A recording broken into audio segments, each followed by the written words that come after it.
This post is based on week 3 of an Ignatian prayer adventure. When I was introduced to Ignatian spirituality through the retreat and daily life, the 19th annotation, the hardest part for me was the spotlight onto sin in the first week.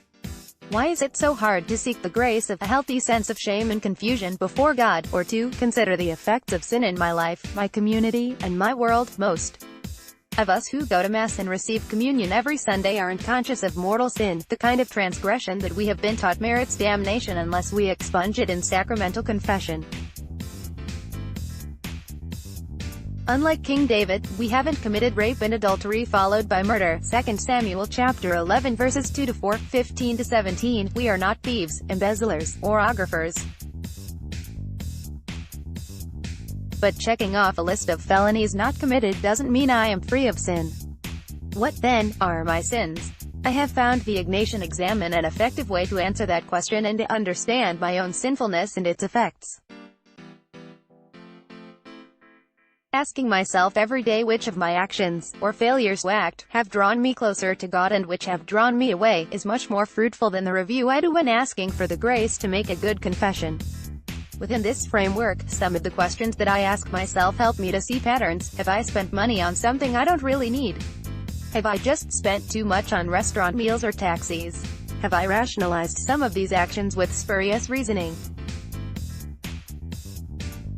Other questions about what I've done in the last 24 hours lead me to broader questions that are harder to answer. Have I wasted food? And recently, have I wasted water? Water comes up in my prayer quite a lot lately.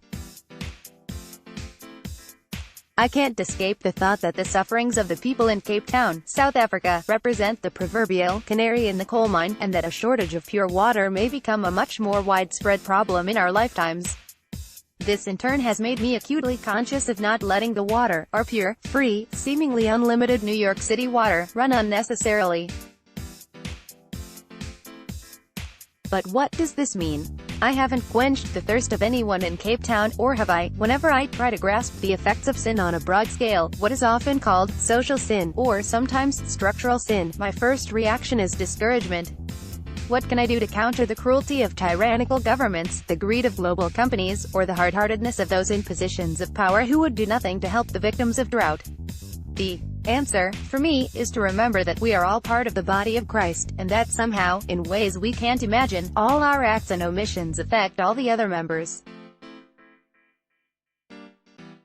I'm still working that one out. God isn't finished with me yet. Let's block ads. Why?